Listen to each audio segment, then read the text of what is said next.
want a smaller pry bar. I'm gonna turn this engine over, make sure the engine turns over. I'm gonna go in and catch the teeth on the flywheel. I just mind. Yeah, but I'm gonna make sure it turns more than that. It's a wire. It's gremlins! It got wet. Just taking lessons from my Jeep. So, the engine's not locked up. If anything, it's loose. It ran fine. I mean, well, it didn't run fine, but It ran decent. it didn't make me feel like the engine was going to lock up, I guess we'll say.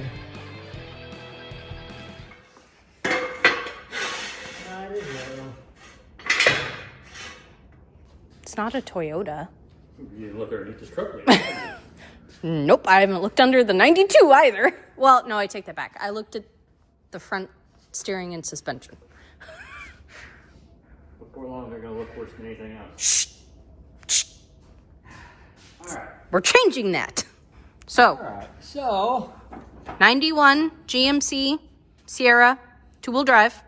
half ton, 5.7 liter V8 automatic transmission. We parked it. It hasn't been a daily driver. It's got little quirks with it. It sat for a while. Battery went dead. So we got a battery. We're going to give it an oil change and try to figure out why it doesn't like to run sometimes. It'll die randomly when you put it in gear or come to a stop. Sometimes it would idle surge, like it has a big lumpy cam in it, but it doesn't. Occasionally a lifter will stick. So she's a little tired. She's got like 170,000 miles on it, I think. 166,000. Hasn't had a great life. Hasn't been maintained really. Well, since you drove it in high school, it hasn't been maintained. Yeah, since 2003, Four. right there. Trying to bring it back to life. Eventually the motor will come out, I'm sure, and just get re-ringed because it smokes a little when you start it and stuff. But right now I want it to just actually run, because other than that, it actually rides and drives really nice. Steering's a little loose, but it needs an idler on. So we're trying to figure out a no crank. And the weird thing is it when you go to click the starter, it kills power to the Everything. entire truck basically. So I tried jumping the starter on the start terminal, and it still does the same thing. I tried turning the engine over by hand, and I can hear the starter hitting, so it still isn't working. I'm going to drop the starter. Now I gotta remember what size I think it is. Half? I know on the old school it was 9/16, so it's gonna be like a 3/8. That was my second guess. Or the metric version of 3/8. I don't know what that is. Yeah. I know half is 13. I put the jack stand right where I gotta go. It's got new bolts in it, so I'm not exactly sure what I'm dealing with here. Oh God. No, it wasn't because the bolts were loose. It might be just full of oil. That's a possibility. Wait, does this thing leak oil? It kind of appears like it leaks a little bit of everything. No. Well, it is. I have probably replaced its Duralast starter. I just now realized this GMC has a external oil cooler. Really? Yeah, and that's got an auxiliary oil cooler somewhere. Huh. Come on, get up there. Now roll it off slow so it doesn't chip the concrete. Yeah, that knock sensor wire definitely needs some love too. Starter up. So, gotta hook up power and ground. Now, you gotta ground the starter. If that's good enough ground or not. Probably not.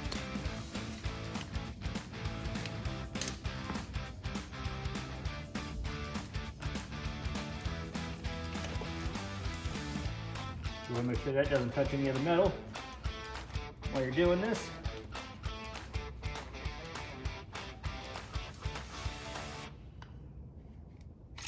Do you want gloves? No, that's got a nice coating on it. We'll try this way. Well, that engaged.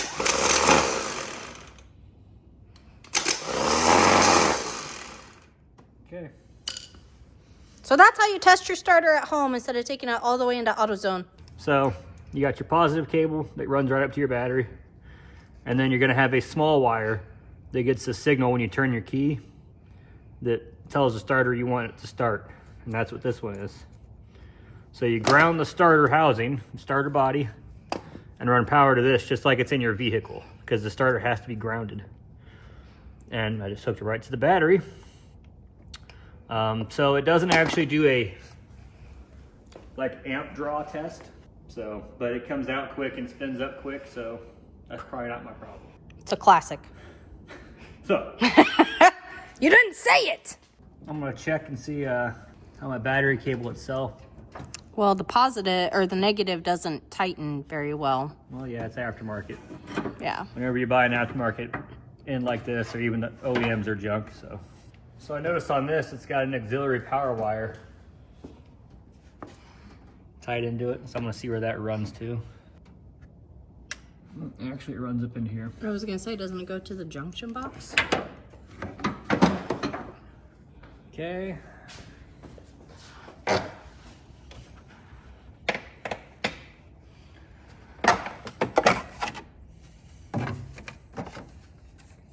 Comes up here. So it feeds power to this junction block. It's got all kinds of other leads.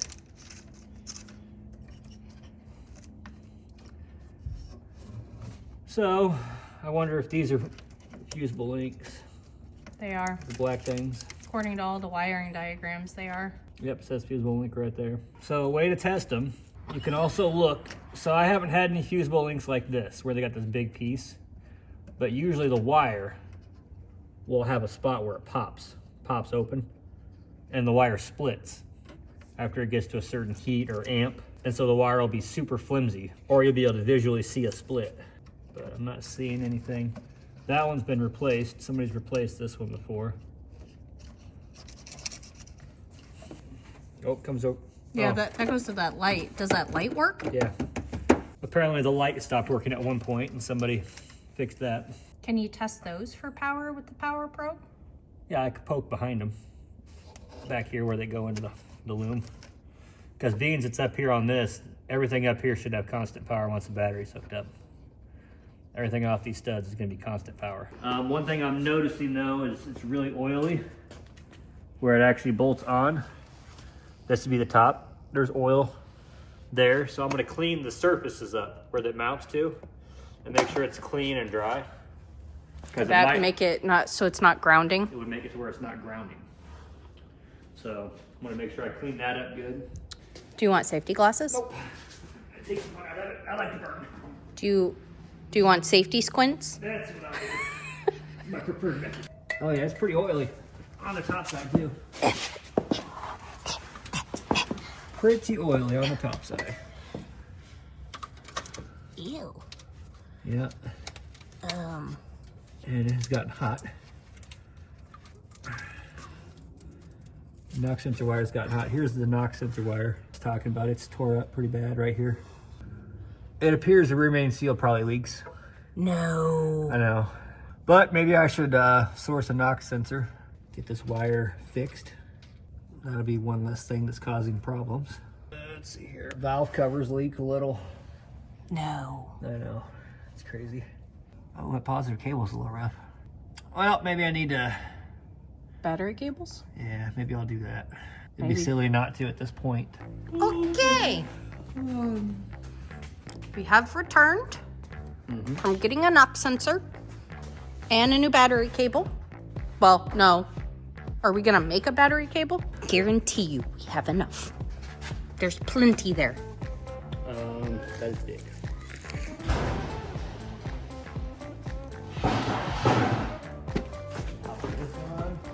What are you doing? Dad, is this all from wood? I mean, yes. Here, the end's right here. Oof. No. That's the one we got. Not those? Yeah, it looks too big. Oh. See how we're missing these? Oh, because we used them all? Because we used them all. How many subscribers are on the Gearbox Garage? 33. Well, all 33 Gearbox Garage subscribers, check out Old Soul Adventure on YouTube only. So to make a battery cable, you want to kind of get your length marked, you got to cut the insulation of the wire. We got all this off Amazon. I can. The lugs, the cutter. I'll link it down in the description below if you guys are interested. So you can use this. You got to squeeze lightly though. You kind of go around in circles a little bit. Because you don't want it to cut through the copper wire, because actual battery cable is not cheap. Yeah, actually that's another thing too with link. We learned the hard way. Most jumper cables are copper clad aluminum. And battery cables at hard stores. Yes, and so this is basically welding cable. Which works really well for battery cables. There. This is actually the same stuff we used for the Jeep on Dirt Rock Team. Go through and find the right Crimping size. They don't line up. Oh, there we go. They do when you close it. And forgive the background noise. Our kid is trying to fix his axe for his own YouTube. Yeah. You got one shot. Are your arms heavy? Knees weak? Vomit on your shirt already. Going off with me.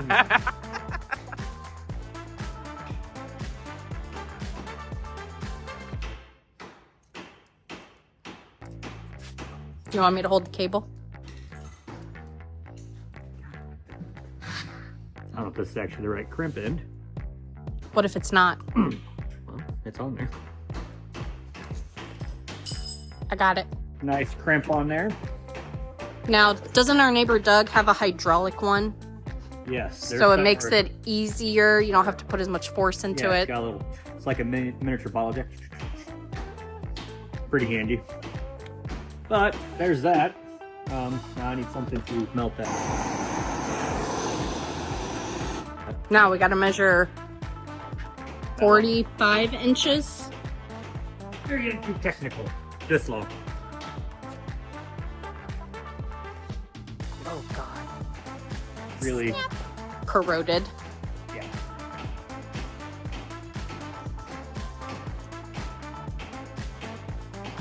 Especially right here. All right.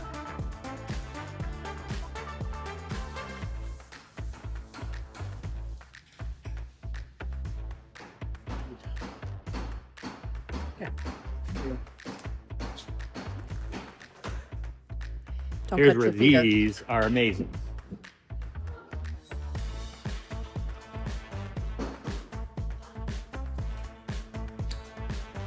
Yeah, with side cutters, that doesn't work. No, it's too thick a copper wire. Mm-hmm. Okay. Now you got to do the same thing on the other side.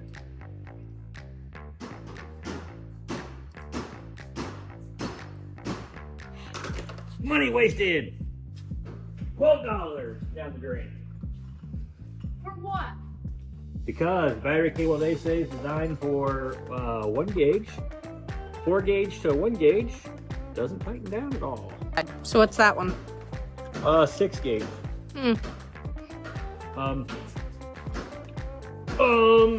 Last time I checked. This is 0 gauge. Yeah, 0 gauge went 0 gauge, right? Yeah, it's 0 gauge. Here. So hopefully that one works. Well, that means the negative's not getting touched. Got the battery cable made over here. To match this one. Well, kind of. Yep. So they also on this truck has another wire that went to the battery cable. This is a fusible link. I'm gonna cut this off. It just runs up to here. I'll see if I have an inline fuse. I didn't even think about that till right now. But when you replace a fusible link, you want to replace it with a fuse. The fusible link is there for a reason. In this situation, it's running power up to this. So if this arcs out, it could arc out everything else up here.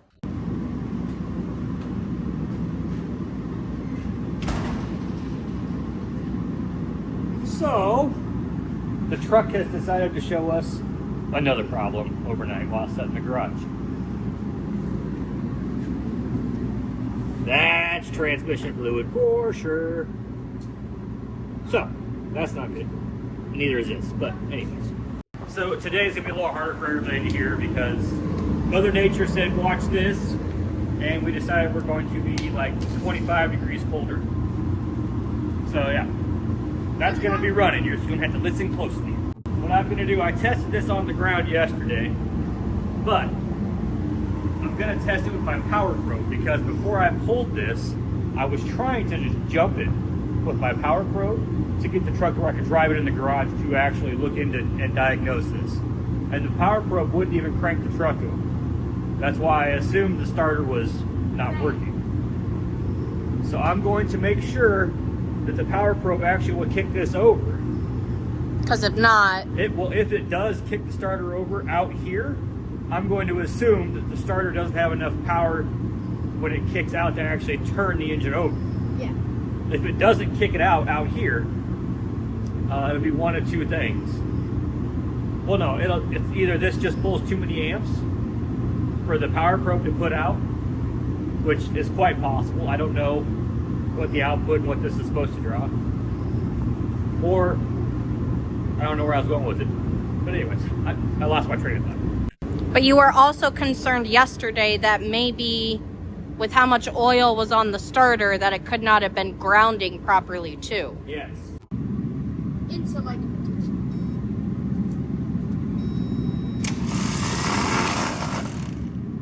It sounds the same. Yeah. So that makes me concerned if this doesn't have enough power to crank it over, or if it's just a bad ground. Well, the It is battery oily. cables are not in good condition, especially the positive. I guess I'm going to go underneath before that and do the knock sensor, fix that wire.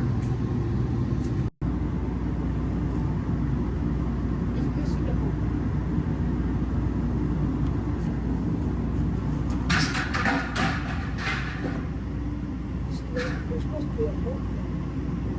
I can't see anything with big gloves.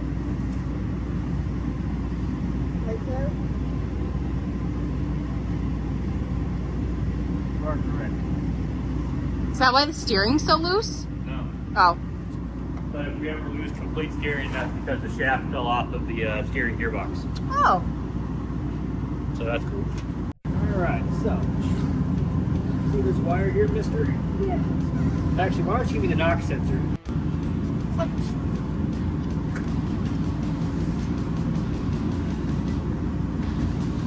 Same size. That does not look. Alright, because it's sitting here dripping a little bit.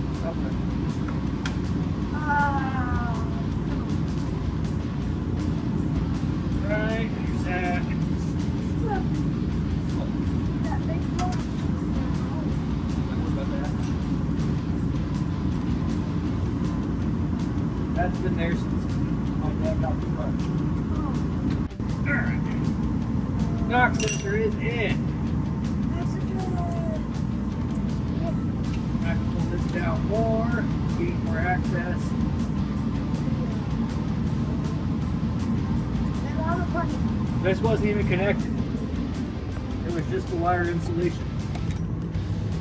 We gotta strip the wire on both ends and rehook it up. This might help its running problems possibly.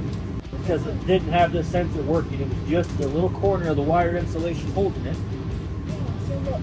So it wasn't even, the sensor wasn't even, there was no wire connecting it actually. Oh, so there was no wire connection. So the sensor was doing absolutely nothing. It just looked. Yeah, so that could contribute to why it didn't want to run very good.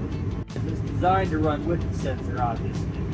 Here, The knock sensor controls timing as well. It helps control that. the timing chain and everything. Well, not really the chain. It changes it in the distributor as to when it's going to fire each spark plug. So with this not being hooked up, it could be making it throw the timing all over the place and not be able to actually prick it on the wrong setting and make it to where it doesn't actually fire the spark plug at the right time, causing it to run kind of rough. Want to grab that torch again? We'll burn this thing This one's got the heat shrink built onto it. Here, I'll bring you in. Oh, that light kind of makes it really hard to see. But this has got the heat shrink built onto it. Okay. This is not technically the right tool for the job. You want to use like a heat gun or something. So you got to be careful with the flame so you don't burn the wire too. Yeah. You're just trying to get that insulation to shrink all the way. Just like that. Yep. All right. So, knock sensor repaired. Knock sensor plugged in. I just put those on I there. couldn't find them. Where'd they go? No. They're right there. No, that's not how they That's how go. this garage works. If you put it somewhere where it's supposed to be, it will never be located. You could have asked. I would have said, I put them right here. You were inside. You could have waited. We crossed paths. You were left. So I had to crawl out. Because last I knew they were down here so I could clean them. And I'm like, oh, cool. The gnome took them. It wasn't the gnome, it was the wife. Oh, is it like this?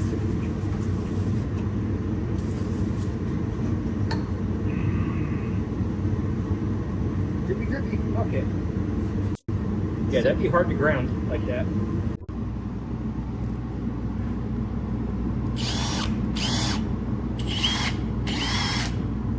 This one's bent. Look at the metal. Yeah, I see it. But not slippery. I know. So you're gonna clean the starter too then? Yeah, might as well. Never mind.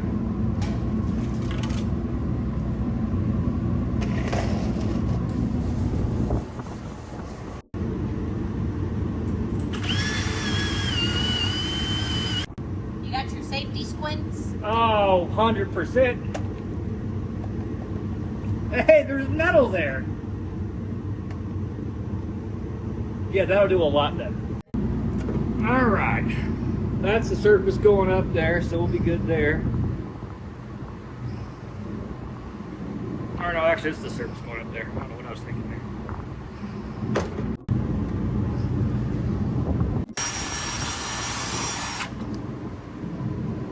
Okay. Well, and then the holes too. Look how not true the holes are at this point. Yeah. Mm-hmm. Been dropped. Got the battery cable hooked up to the starter. Got the starter on. I had to take the transmission dust shield off to even get the holes to line up for some reason. So, but I got it on. I got the dust shield back on. So now we're back to square one, only with a clean mounting surface on the starter. And a better battery cable. A better battery cable. That doesn't have holes in it. Yep, so the ground isn't fixed because I don't have another top post, but it's tightening. So, I guess moment of truth, we'll go see if we have more power in the gauge cluster. So let's see here.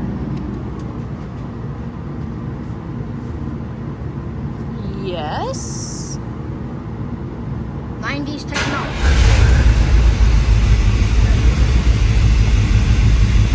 So we just had a grounding problem on the starter. What?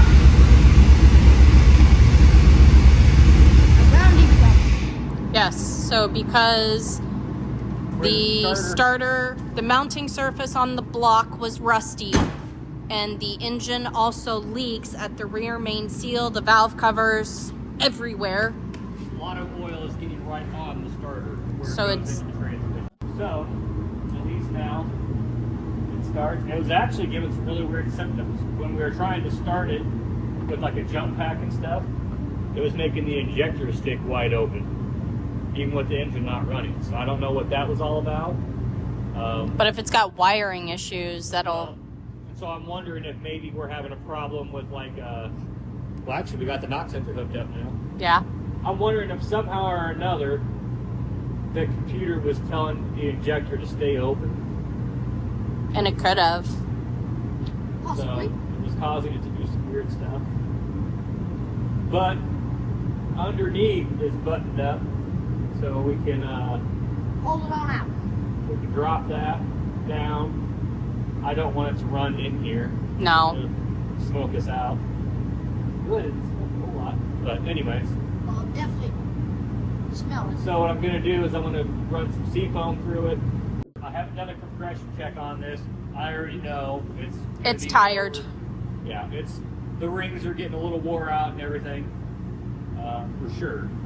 But what I want to do is, Clean the carbon Yeah. as much as possible. yeah, I got 2 bottles of seafoam. This thing's gonna be a seafoam. It's gonna be smoking for days. Gonna So- put 6 O's to shame. So, but I'm gonna do that. I cannot do it inside the garage. No. Because we will choke to death for sure. But that's where I'm at now. Starts up, so that's good. I wasn't about to have that a problem where it won't start. And what I might actually do, I need to check the coolant too, because the knock sensor, I don't think I even told anybody on there, goes into a water jacket. So when you take the knock sensor out, you're opening up. You're going to drain your coolant out of your engine. Not all of it, but you're going to drain coolant out. So I need to make sure that this has coolant in it. I don't know if it will flow anyways.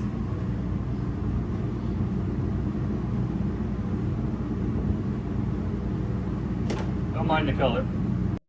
What type of horn do you think it has? Gary or disc? I think. Gary. The question is, what? So the horn, modern day horns, look like a snail. Well, SpongeBob's pet was a snail and his name was Gary. So Levi calls them Garys because they look like snails. And you can go show them on the 76. That's how you find it. Follow the noise. Does it look like a snail? Kind of. Look at that rocker arm right there. I can see it from up here. That's a whole lot of carbon. Well, a whole lot of rust. Had a lot of moisture in the engine. See, it's all rusty on that rocker arm. Yep. So I can't imagine it like that down in the engine oil area, but sadly, this truck's done more sitting than driving since like 2006. Not water. It's not donut jelly.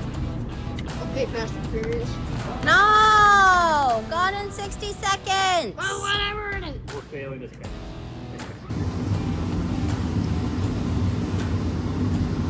At least it's a tiny tire. Watch out! Oh. Move it. Don't, Levi.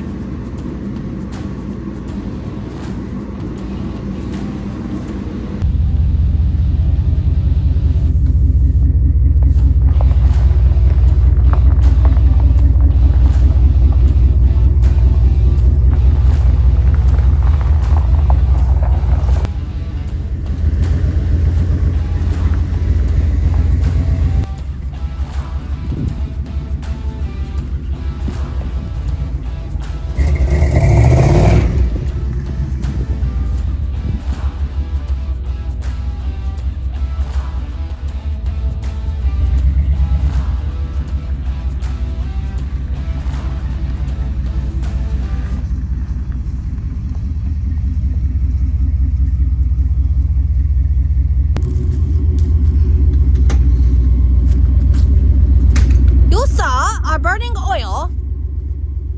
I lost everything in here.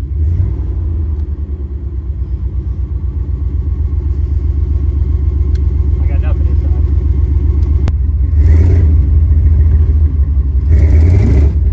Hey. Tearing up my yard.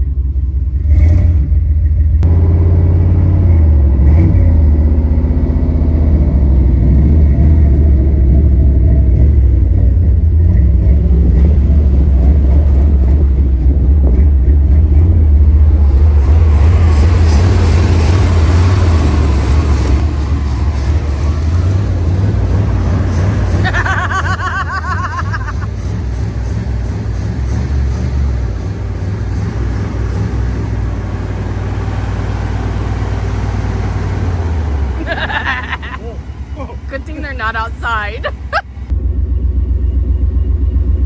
What? Sure.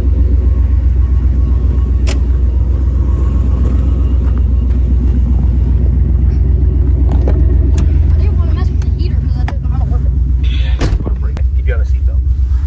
Well, it's fine. 90s technology, 21st century kids. Got a cassette player to play music. Nope. Here we And go. we're off.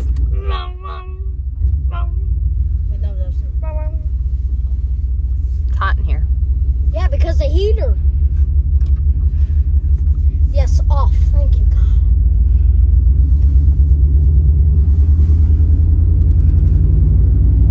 I sing the song. Rustin's broke, the heater's broke, the door just flew away. I light a match to see the day, and then I start to pray. Pray me is bent, the muffler in, the radio, it's okay. Oh, what fun it is to drive this rusty GMC.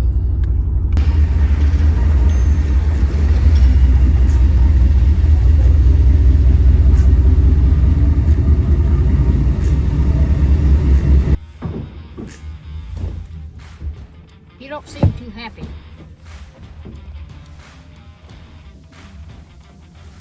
GMC has been washed. Now, huh?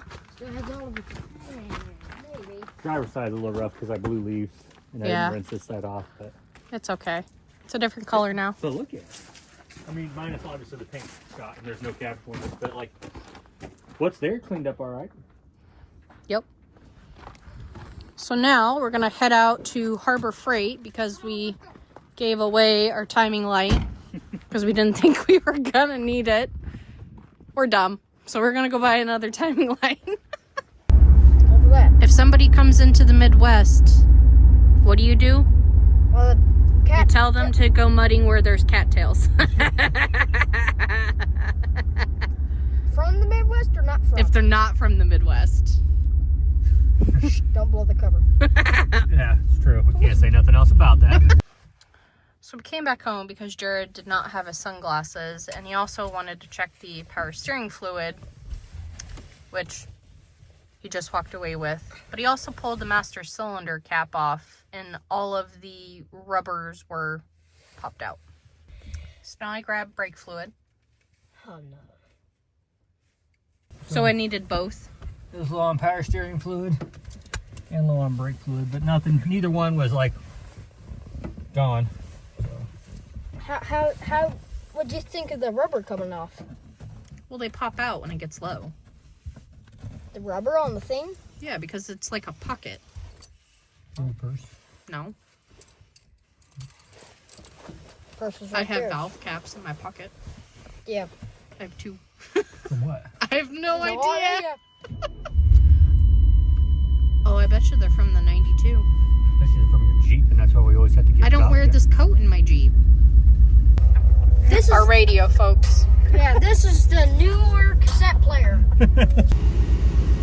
So remember how we said the transmission was leaking? Is there even any on the dipstick? I was just making sure, check and park, because I get them mixed up. Oh, Chrysler. Yeah. Let's find out. Pulling it out didn't smell great.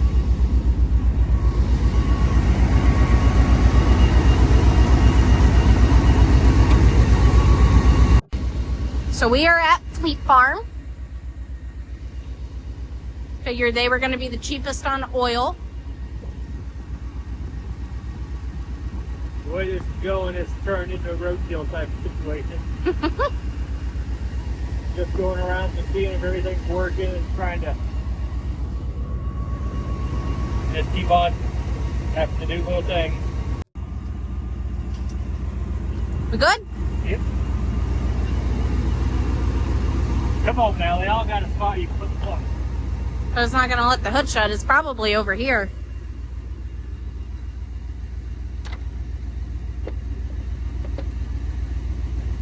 Good enough. Look at that. It's not even hanging down. So now we are going to go to Home Depot. We're going to pick up a Milwaukee M18 tire inflator because the Jeeps and the Power Wagon have ARBs, and we can't always get a vehicle in the garage to use the big air compressor. Yep. So we're gonna get a portable one. It'll be handy for this and the 92 and the, Lawnmower. just in general. Yep. We almost bought one anyways. Yeah. I just feel like it's a good thing to do.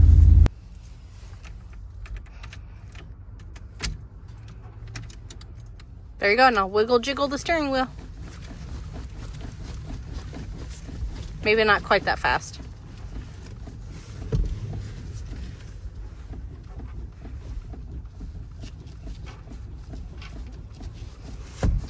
He's recording me for. That's our arm. She got 'em. Yep, told ya. We were at Fleet Farm. We didn't buy cheap wiper blades. The sticker on the back of this Nissan van says honk if a kid falls out. It's hilarious.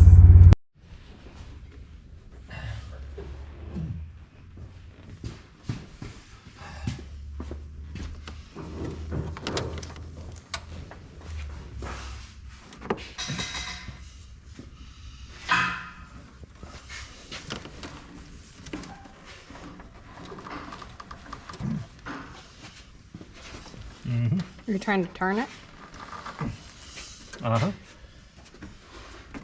Do you want me to tap it? It'll start. Really? Yeah. You can go try it. Just give it a tap to see.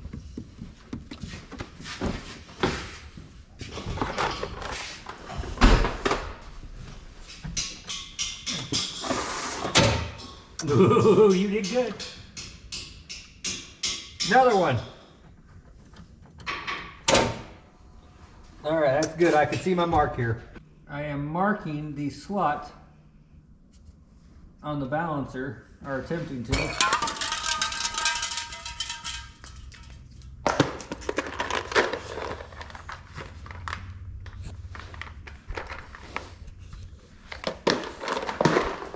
That way, I can hopefully see it with the timing light. So the next problem is, I'm trying to figure out where 0 is. So we're gonna spray brake cleaner down there in hopes that I can actually Read it. Do you want me to hold the light? No, because I gotta try to shine it right.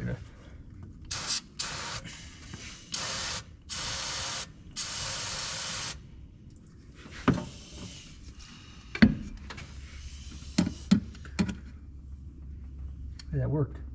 Okay, so we're going to take the plastic cover off again on the firewall for the junction block. Unplug the timing advanced wire. Okay.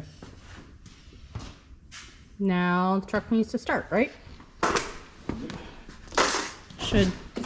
I'll prop open the garage door.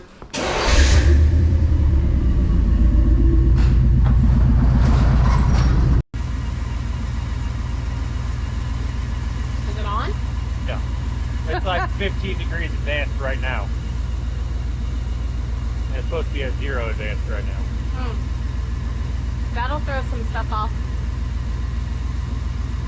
That's a lot off. Okay. So air cleaner off. That's probably why it's pretty gassy too. Because it can't burn it. Okay. Okay. He didn't mean it. Is that a distributor Yes. wrench? Yes. So you were loosening the distributor so you can retard it. Yeah, I have to loosen it.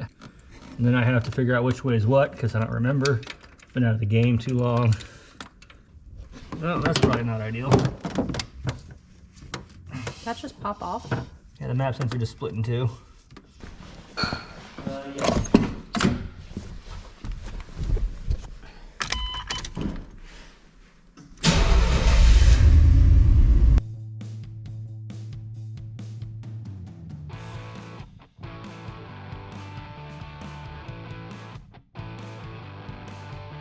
Yeah. Now he's got to tighten the distributor back up to keep it set. And sometimes I think that doesn't work. What? Tightening it Well, you and had not to. keeping it at the same thing. Yes, sometimes that's tricky.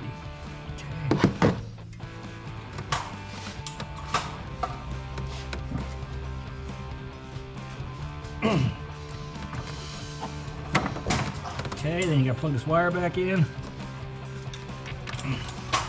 Put the junction cover back on. See? Told you. Aha! Wow.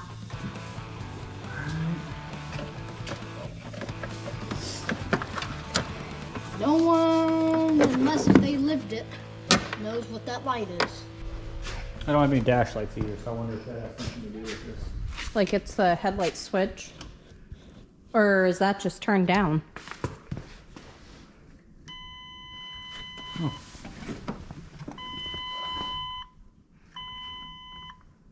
Oh, it's the switch. Lights on back there now? Yep. Hold on, let me check the other side. Yep.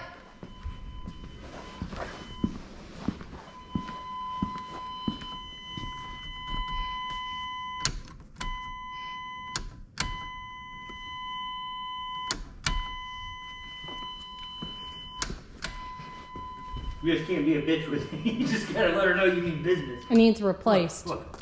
You gotta tell it. You gotta tell it spots.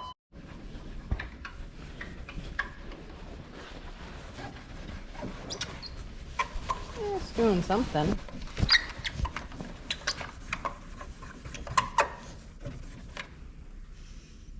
Ugh, maybe they were just dirty. So this is If it doesn't, no. Turtle Wax Headlight Lens Restorer. That one was better compared to the other one. Yeah, we'll just do this for now. The other process is more, Involved. yeah, you sand it and stuff. Mm. Compressor. It's over here. It's over here. We'll go to the one that goes low. I forget what these are supposed to be at. Probably 30.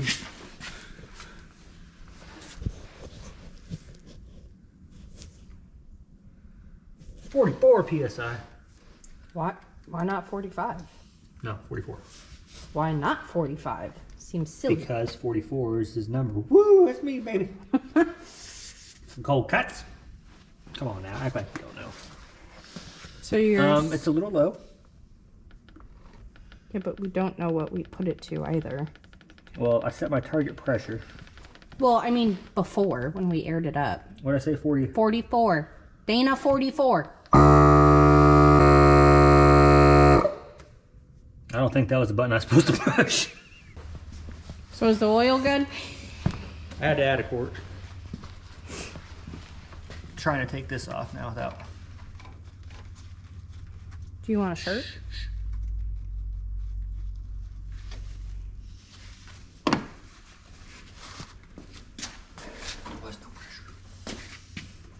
That's not a good sign. Oh, or maybe it. Maybe the radiator cap's bad. Yeah. That's been the same cap forever. I remember because it has the wording on it. So now that the coolant's ran through the engine and stuff, it's a good time to top it off a little bit. That was very little bit actually. Cool. All right, all the fluids are topped off and ready to rock.